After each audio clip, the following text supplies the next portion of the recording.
Bueno, hola, buenos días. Un Hola gusto. Andrea, Ay, qué lindo, Soledad Expósito. Bueno, yo me presento y después la presento a Soledad. Yo soy María Andrea García Medina, soy psicóloga, me dedico a duelo gestacional y perinatal, soy autora de Acunando la Luna, Despertando al Sol, que ha sido un proyecto compartido. Y ahora estamos brindando una formación en duelo gestacional y perinatal. Estamos en el en el módulo de duelos en fertilidad, así que tenemos una invitada muy especial en el día de hoy, que es la licenciada María Soledad Expósito. Bienvenida, Sole. muchas gracias Andrés. Bueno, un placer y un lujo tenerte, porque tengo referencias de vos que sos alguien muy reconocido y que sabes mucho en el tema, por una colega que tenemos en común, María Soledad Jalil. Que te aprecia mucho. Sí, Sí, yo te que me presento. quiere mucho y yo a Sí. ella. Ay, ambas, qué lindas. Bueno, la licenciada Espósito es especializada en psicología y en técnicas de la reproducción humana asistida y trabaja hace 15 años en el Centro de Fertilidad Nacentis en Córdoba, en la provincia de Córdoba y en Córdoba capital. Así que bueno, Sole, un placer, ¿eh? Conocerte. Gracias por Bueno, esta. muchas gracias. Muchísimas gracias por esta entrevista. Bueno, ¿cómo podemos abrir el tema? Lo primero que se me ocurre preguntarte, Sole, es, bueno, ¿cómo llegan las mamás, los papás, las familias, a ti, a la consulta? ¿Qué características? ¿Cómo vienen?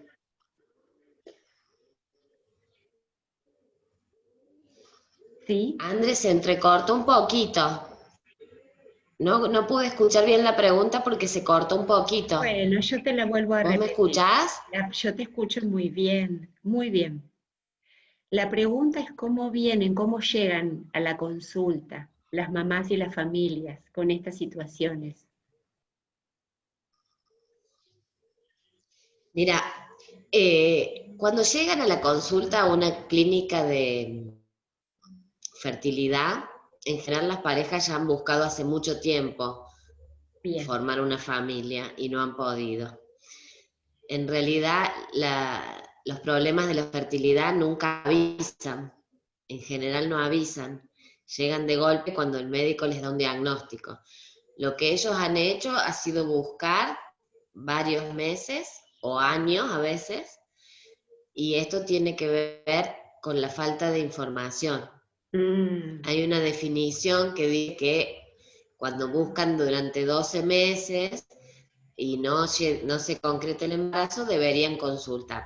Pero esto no es tan así. Hoy en día se sabe que en algunos casos, dependiendo sobre todo de la edad de la mujer, tendría que ser mucho antes. ujú, Si la mujer tiene más de 35 años, tendría que ser un diagnóstico previo, que en ujú. general no sucede. Claro. Entonces, cuando llegan, no solo llegan a mí después de que él me les ha dado el diagnóstico y ha sido algo muy choqueante porque no se lo esperaban, sino que también vienen de muchos meses de hacerse ilusión y no poder lograr el embarazo, con lo cual ya vienen, digo yo, golpeados por la infertilidad. Golpeados que también se podría decir como que ya han atravesado duelos con respecto a esto. Ya veremos los duelos de infertilidad como son, pero cada mes cuando uno espera que llegue el embarazo y viene la desilusión cada vez que llega la menstruación, es un duelo para ellos. Entonces, en general te podría decir que vienen golpeados por la infertilidad. Algunos más, otros menos. Ahí está, ahí está. Sole, qué interesante escucharte. Lo que yo estoy observando es que se congela la imagen, ¿sabes? Se te escucha perfectamente, Sí, no pero sé se qué pasa congela con la la imagen. conexión, pero Sí, ¿querés revisar la conexión, mi tesoro? ¿Tenés buena conexión? ¿Sí? no, es que supuestamente está bien. Bueno. Sí, Bueno, continuamos con la entrevista, Sole. Confiamos en que se va a brindar. Muy bien. dale. Yo te contaba que leí un libro de Luciana Mantero, una periodista que se llama El deseo más grande del mundo, y ahí junto con los pacientes Sí. consultantes que me empezaron a llegar, con pérdidas gestacionales, ahí me empecé a empapar realmente en la problemática, y realmente veo la lucha de estas madres, padres, personas gestantes y familias, que es una lucha con un nivel, digamos, de angustia, de desesperación. Ayer posteé un artículo que vos subiste de una paciente que se llama Yelén, que subiste a la página de Fertilidad y Duelo, de la licenciada Pamela Rossi. Yo la compartí en Acunando, La Luna, que es mi sitio, y se llamaba Maratón el artículo, y ella trabajaba todo con la metáfora de la maratón, y todas las mamás que la comentaron, o las mujeres que la comentaron, le decían, fuerza, adelante, oxígeno, fuerza, como si realmente, más que una maratón, fuera un triatlón, ¿no? Solo me gustaría que nos cuentes de eso. Sí. Bueno, ese escrito esa paciente me hizo el regalo de ofrecérmelo, y yo creo que ilustra lo que sienten casi todas las mujeres o parejas que atraviesan esto, ¿no? Habla del shock al principio, de no saber quién nos puso ahí, de no saber por qué estamos ahí, y también en un momento dice, ¿qué hicimos para estar acá? Porque eso también es algo que se mezcla, y ese también es la labor del psicólogo, que son las culpas, ¿no? ¿Yo habré hecho algo? ¿Yo tuve la culpa de esperar tantos años? Se mezcla mucho la culpa en este primer impacto. Después ella va relatando y dice, hay que tener el kit adecuado. Y yo creo que el kit adecuado principal es contar con información concreta, clara y adecuada a cada caso. Los pacientes cuando llegan a un centro de fertilidad se encuentran con un mundo nuevo. Yo siempre en estos tiempos hago comparación con la pandemia. Viste que la pandemia se presentó de golpe, nos tuvimos que acomodar al principio sin entender mucho, todavía no entendemos bien de qué se trata, el lenguaje, los casos, cómo funciona, por dónde va, quién se contagia, quién no. Bueno, la infertilidad, ojalá la pandemia sirva para que los que no están dentro de esto puedan comprender más a los pacientes con infertilidad, ¿no? Pero la verdad que produce eso, produce como un shock, que no sabemos en qué mundo vamos a entrar, y después nos podemos como empezar a acomodar y adaptar. Y hablando de duelos, como... Es como un estrés, es como un estrés traumático, tú dirías. Es como una, Sí, más que una crisis, es como casi sí. una situación de estrés Yo traumático. ¿No? lo nombro de las dos maneras. Es Mm. una situación de crisis, porque hay como una alteración temporal y un desequilibrio. Hasta que uno se acomoda, tiene como un cimbrón. También tiene los efectos de lo traumático, porque es algo que uno no lo ha representado antes, y irrumpe de golpe. Exacto. En ese sentido es traumático. Y también es un duelo, porque uno tiene que renunciar, como también dice este escrito de la maratón, a lo que esperaba, a cómo esperaba que iba a ser papá, y esto tiene como muchos capítulos de acuerdo al diagnóstico y de acuerdo a la situación de cada paciente. Pero uno puede ser que uno esperaba un hijo venido por métodos naturales. Eso es duelo. Ese hijo venido por métodos naturales no va a venir. Otro puede ser que no tenga nuestra genética, que alguna pareja tenga que relegar eso. Bueno, ahí se hará un duelo por ese hijo nacido de nuestro genio. Es por la idea que uno tenía de cómo iba a ser.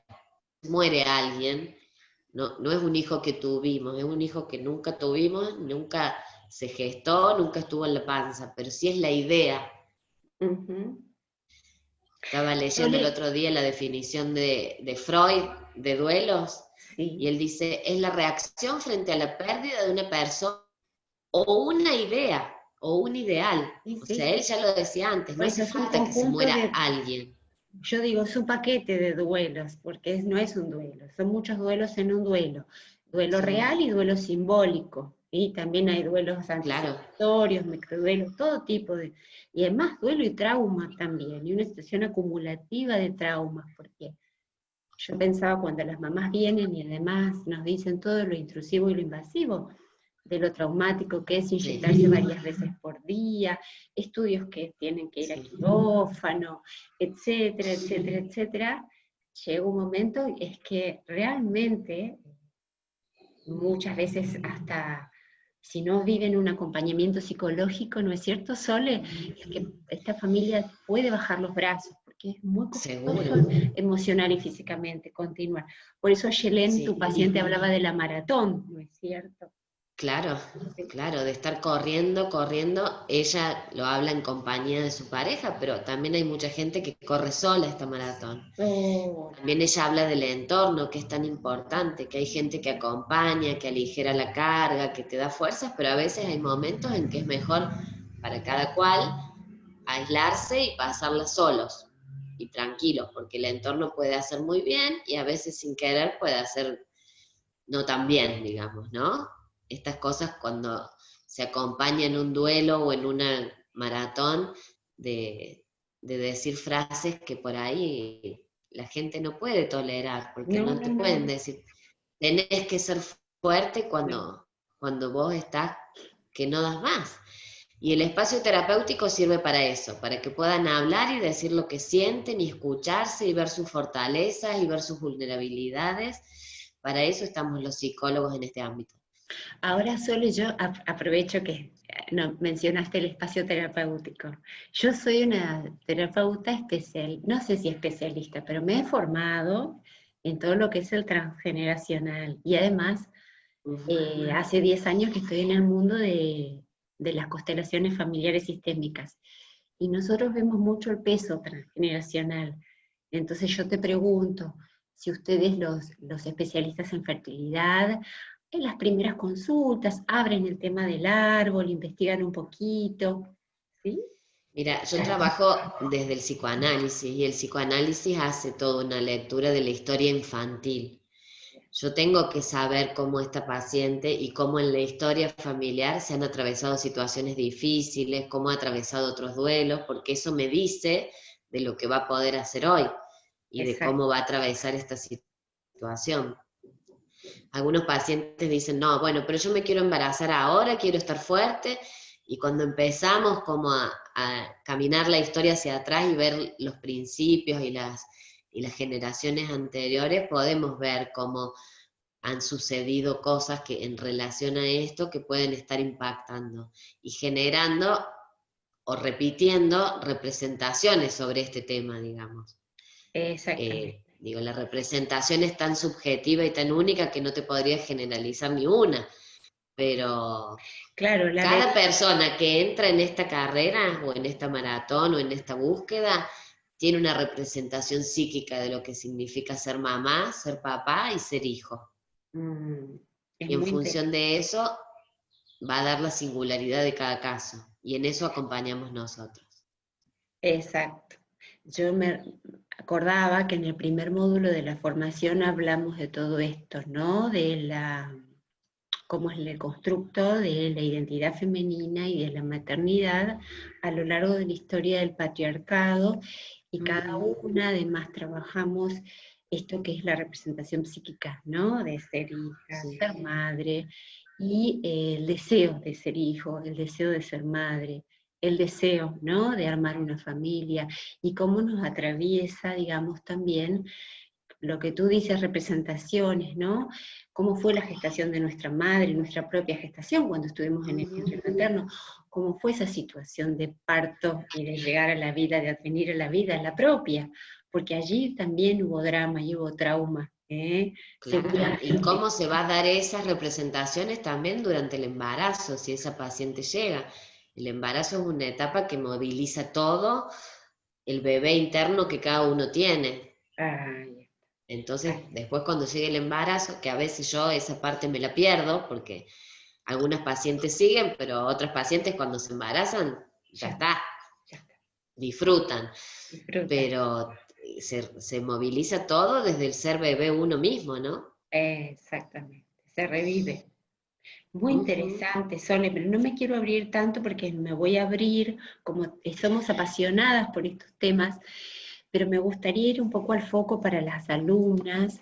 ¿Cómo vos ves Sí. los duelos en fertilidad? Yo te comentaba hace un momento que cuando nos llegan al consultorio las mamás que pierden bebés sin tratamientos de fertilidad, ¿no? Son muy diferentes a las familias que recurren a las técnicas, ¿no? ¿Cómo ves vos esto? Mira, los duelos son eso, son una reacción o una manera de acomodarse para despedirse de algo que se esperaba y no se va a dar. Esa sería la definición en general.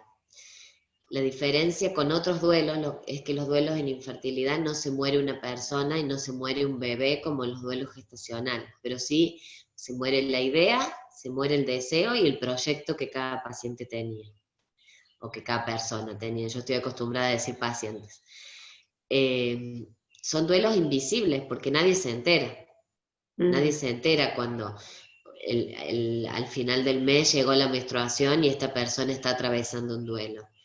Nadie se entera cuando se encuentran con el diagnóstico de subfertilidad, decimos hoy, ya no se dice infertilidad porque no es una imposibilidad. Con tantas cosas que hay, lo que hay hoy es una disminución de las chances, pero no es una imposibilidad. Pero bueno, el paciente no lo sabe y lo vive como una imposibilidad el diagnóstico. Ese también es invisible. Qué importante y además, es la tarea psicoeducativa, porque es muy distinto decir imposibilidad que decir bajan las probabilidades. sí, Es muy sí, diferente para el psiquismo, para la representación claro, psíquica. Es muy diferente, claro. totalmente. Y la Porque verdad si es no que, es vivido como una condena, ¿verdad? claro, Y ahí se cierran sí, las pocas posibilidades que había. sí, sí, sí. Hoy se habla de subfertilidad, pero es una palabra difícil que se use Ah, ahí está. en el lenguaje común, pero la verdad es eso. La definición habla de que están disminuidas las chances, no de la imposibilidad. Ahora, Sole, yo te iba a preguntar, porque a mí me llegan pacientes, por ejemplo, o consultantes, después de 10 años, 12 años de tratamiento de Sí, fertilidad, donde no han logrado quedarse embarazadas en todos los intentos de las técnicas de baja y alta complejidad, y cuando han quedado, tengo varios casos en mente, pero voy a hacer como una síntesis anónima, digamos, ¿no?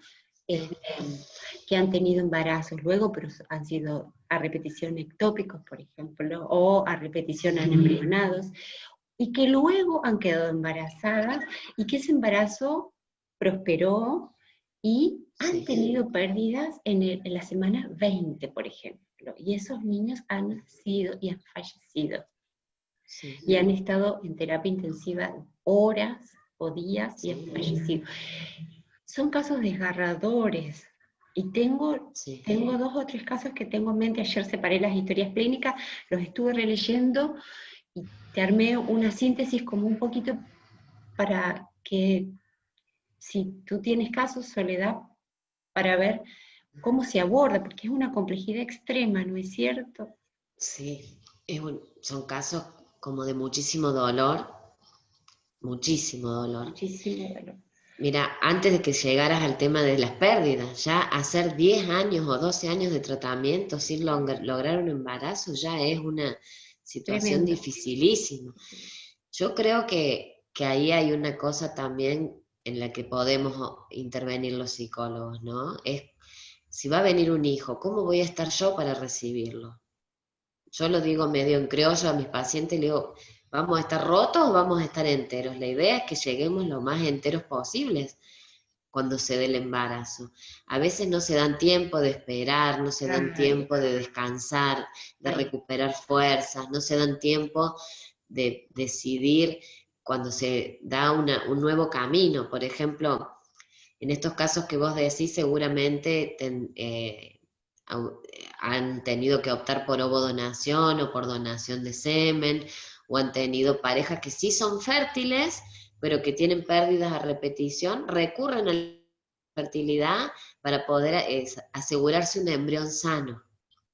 Porque como no exactamente. saben, porque eso es lo más terrible de las pérdidas cuando son de pocas semanas, en general no saben por qué se dan. No lo Exacto. saben. No lo Y se saben. repiten y se repiten. A Y se veces repite. llegan como una instancia de cuidado, porque se aseguran por lo menos que el embrión es un embrión sano haciendo un análisis genético. Exacto. Entonces tienen que recurrir a las técnicas de alta complejidad para lograr un embrión extracorpóreo, digamos, poder Exacto. analizarlo. De todas maneras, las pacientes que yo estoy acompañando, embarazadas, sabiendo que el embrión está sano, algunas con trombofilia que están inyectándose heparina para poder sostener ese embarazo porque también es una causa de pérdida. Con todo cuidado, lo más posible, porque todo uno no puede saberlo, el miedo que tienen, la dificultad de terminar de convencerse de que están embarazadas, cada ecografía, necesitan ver el bebé necesitan los síntomas. Sí, es si pánico. tienen náuseas, si tienen vómitos, están contentas, porque eso les asegura que el embarazo sigue. Necesitan más ecografías, necesitan que se empiece a mover. Es tal el temor que les genera que es un momento tan necesario que haya acompañamiento, porque realmente cuando han sufrido tanto como estos casos que vos me decís, o con los que yo trabajo... Esto me viene dos cosas a decirte. Primero, la profunda sabiduría, ¿no? Soledad, que estás diciendo algo muy clave, y es la posibilidad de esperar entre cada procedimiento. Sí, Porque sí. cuando una mamá no se da el tiempo de hacer ese pequeño duelo, y la búsqueda compulsiva, porque el reloj biológico también, son mamás grandes, muchas veces el reloj biológico empieza a hacerse sentir cerca de los 40 o pasaditos los 40. A ver, Andrea, acá es empieza como muy claro. Empieza una compulsión por la búsqueda, si esta no es la próxima, es la próxima. Y así es tan compulsiva que eso mismo creo que hace que, tú lo dijiste entre líneas, pero yo lo quiero poner ahora en claridad, quizás eso mismo no prospere, porque está tan rota, vos dijiste, ¿cómo llegamos? Sí, ¿no? Sí. Mira, es verdad que hay un reloj biológico y que a partir de los 35, 37, 40 años, peor aún, bajan las posibilidades de embarazarse. Pero yo trabajo con pacientes, me dicen, para mí un mes es una eternidad, yo no puedo esperar un mes. Y la verdad que a los 40 años no te podés dar el lujo de esperar 5 años, pero sí unos meses. Claro. Sí unos meses. Sí, unos meses. O cuando les toca decidir la ovodonación, que eso es el duelo genético que decimos los psicólogos, ¿no? Yo ahí les suelo decir, bueno, con ovodonación tenés más tiempo, porque ya no te corre el reloj de tus óvulos, entonces hay que tomarse el tiempo para aceptar esta manera de ser mamá. Pero tienen terror con el tiempo y que pase el tiempo, porque además tienen mucho deseo y muchas ansias, pero digo, unos meses, un tiempito, como para ir viendo cómo se van sintiendo y cómo van aceptando. Sabemos cómo es un proceso de duelo, digamos. Primero está la pérdida que nos deja como atónitos, después está el conectarse y desconectarse de eso que pasó, y eso lleva tiempo, tiene que haber un proceso, un trabajo y una alternancia, ¿no? Si yo me quedo fija en ese bebé que yo soñaba con mis genes, y no estoy como haciendo el duelo para poder aceptar una ovodonación, entonces eso necesita una alternancia hasta que se da la elaboración del duelo, o la aceptación, o la adaptación, como lo quieran llamar, desde la teoría que se dé, pero tiene que haber una aceptación, y poder como cargar libidinalmente, digo yo, pero para traducirlo es con ganas, con ansias y con deseo, esa nueva manera de ser mamá, y eso lleva un tiempo, no es así, ahora aprieto el botón y ya estoy lista. Yo insisto mucho con que se tomen tiempo y que se fijen cómo llegan, porque yo digo que a veces los problemas de fertilidad infertilizan la vida. Y esto no está bueno. Uno tiene que poder gestar otras cosas, poder entusiasmarse con otras cosas. Está la pareja, está la familia, están las actividades. Digo, tantas cosas como uno disfrute y desee, ¿no?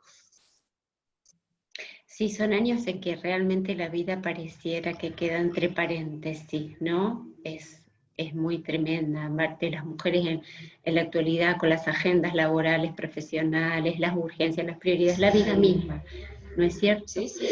Es muy, muy interesante, Sole. Yo te digo que tengo mujeres que han atravesado, retomo lo que decías anteriormente, todos los procedimientos, primero de baja complejidad y después de alta complejidad, y atraviesan todas las etapas hasta llegar a la ovodonación, o donación de gametos de esperma también, o dejan embriones congelados.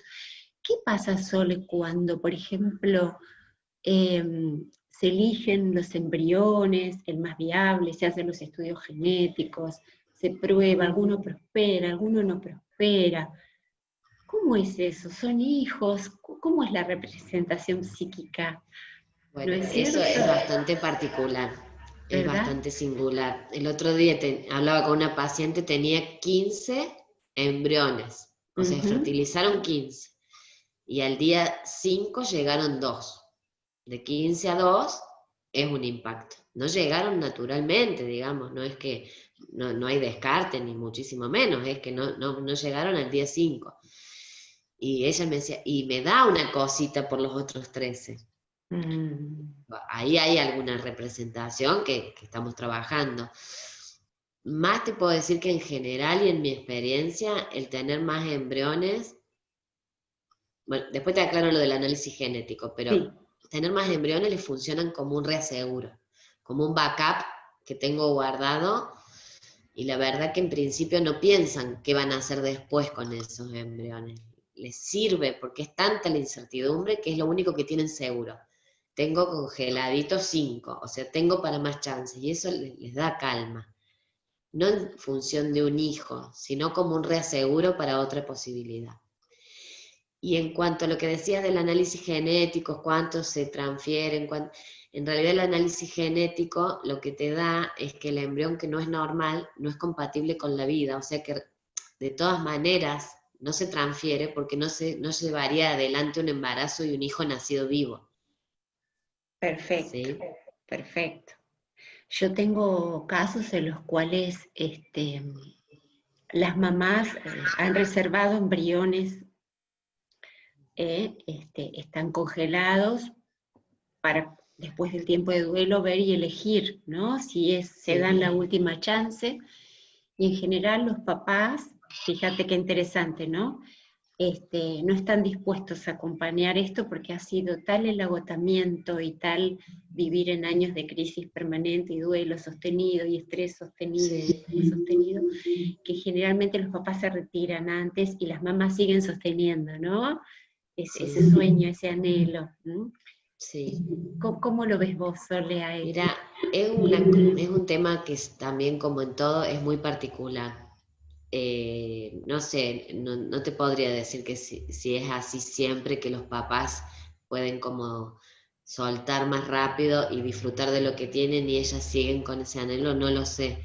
Sí sé que es una decisión muy difícil, Muy porque cuando difícil. se cría o preservan embriones, uno tiene la responsabilidad sobre esos embriones y la responsabilidad de tomar decisiones. Y lo que yo firmo en un consentimiento informado como paciente hoy, que deseo hijos y no los estoy teniendo, no es lo mismo probablemente que pensaré o significarán esos embriones para mí cuando ya tuve 3 hijos y no quiero seguir más con la familia, no quiero agrandar más la familia. Entonces es como muy importante y también debería ser más acompañado, porque lo que yo siento hoy y pienso hoy no es lo mismo que lo que voy a pensar dentro de 5 años, yo no lo sé. Puedo cambiar, digamos, el consentimiento, pero es una decisión muy grande y muy a largo plazo. Y en esto que hablamos de la representación psíquica, no nos tenemos que olvidar que las representaciones van acompañadas de afectos. Ujú. Entonces por eso se complica más, no es una decisión objetiva, es una No, no. decisión en la que está interviniendo la afectividad de cada uno. Creo que es una decisión muy importante y que de una responsabilidad que excede, porque uno no sabe qué va a sentir y qué va a pensar con respecto a esos embriones 6 años después. No sabe qué va a pasar con uno. ¿Voy a tener un hijo dentro de 6 años? ¿Voy a tener 3 o voy a tener ninguno? Digo, Ujú. todo puede ir cambiando. La verdad que es una decisión de muchísima responsabilidad y que tenemos que tratar de que no signifique un peso, que puedan como pensarlo y darse el tiempo también, ¿no? Soledad, me hiciste acordar un caso de una paciente que hizo todos los años de tratamiento, no logró, y adoptó un niño, y está muy feliz, Ujú. un niño en casa cuna de 1 añito, ahora tiene 4 Sí, añitos, es un tesoro esa experiencia, está muy, muy, muy felices con esta paternidad, pero les ha quedado un embrión, y ella quiere volver a insistir, el papá no. Ahora, ella está viviendo un duelo, ya no es más mi consultante porque cerramos el año pasado, pero trabajamos ese duelo sobre ese hijo, es sobre su ujú, segundo hijo, que en realidad es duelo genético, pero en realidad ella siente como hijo. Y ese embrioncito tenía que firmar legalmente qué hacer con ese sí, embrión, ¿no? Eh, y no lo pudieron definir como pareja, y el embrión está ahí como un potencial de vida, un potencial de hijo, sí, y ahí yo, digamos, ellos cerraron antes porque había una crisis de pareja, consultaron por la crisis de pareja, ellos lograron volver a armar equipo, digamos, y seguir ujú. juntos, y apreciar y valorar la familia que tienen, y creo que lograron un acuerdo sobre cerrar el proyecto de la mapaternidad. Pero yo siento que ella quedó con ese anhelo y ese potencial de hijo en ese embrión, que no pudieron cerrar un contrato, digamos, ¿no? ¿Cómo es No esto? pudieron hacer un acuerdo, a No pesar de que lo pudieron, hicieron, a vos te parece que no lo hicieron del todo, no lo digamos. hicieron del todo. ¿Cómo es esto, Soledad? ¿Cómo es en el laboratorio? Cuando esos embriones permanecen allí, uno tiene que seguir Sí, pagando. ¿Cómo es el tema? Uno puede decir, bueno, no lo eso, vamos a utilizar, lo donamos, o simplemente se sí. descarta. ¿Cómo es el tema? Hay opciones, hay A ver, opciones. Se paga una mantención anual por los embriones, sí, eh, y las opciones son o el descarte, sí, que en realidad no se hace, porque nadie opta por el descarte y los centros no lo pueden hacer, o la donación para ser usado por otras parejas, o la donación para investigación. ok. Esas son las posibilidades. Pero es una decisión que a veces queda en suspenso 10 Sabes que yo años. veo que mucha gente lo deja en suspenso y no lo define, y quedan allí, como No, abandonados, entre comillas, ¿no? sí, en realidad han firmado un consentimiento antes, pero es verdad que sucede eso, lo dejan en suspenso porque no lo pueden decidir. Porque no lo pueden resolver ni elaborar, no lo pueden, Claro. no. Es un tema Y bueno, delicado, sí, es delicado, es sí, delicado. sí, sí. Estamos en el Pero horario, sí, depende también de que sea hablado previamente, ¿no? Si el paciente claro. fue acompañado, evaluado las opciones, digo, no será lo mismo. De todas maneras, creo que la percepción de ese embrión puede cambiar con los años. Mira, para Eso te iba a este decir, papá de tu pareja significa una cosa, para ella significa otra cosa. quería cerrar hoy el encuentro, la entrevista, Soledad, porque vos tenés ahora tus ocupaciones y para agradecerte, pero vamos a cerrar con este concepto de la representación psíquica, para dar una esperanza, ¿no? A las alumnas o a los oyentes, al público que vea este video. La representación psíquica también puede cambiar, podemos resignificar, ¿eh? Claro que Como sí, para poder cerrar en paz también, sintiendo que hicimos sí, todo lo posible, y que dentro de todas las posibilidades, entre los equipos médicos y entre en nosotras mismas y nuestra pareja, hemos logrado y poder estar en paz, ¿no? La representación psíquica sí, siempre es posible de ser resignificada. ¿Mm? claro que sí. Todos los días de nuestra vida y para siempre. Y Siempre para, se van resignificando las cosas. porque la vida es esto, la dinámica, el movimiento, Ujú. ¿no? Claro que sí. Así que bueno, Sole, te agradezco muchísimo, ha sido un Bueno, a vos, placer. muchísimas gracias a vos por Me quedé, convocarme. me quedé con muchas ganas, así que para seguir charlando, por ahí más adelante tenemos otro Después encuentro, hacemos otra. hacemos otra, ¿eh? Dale. Felicidades, Sole, muchísimas gracias. Andrea, un beso grande. Un beso Chau, muy chau. grande. Hasta luego. Hasta luego.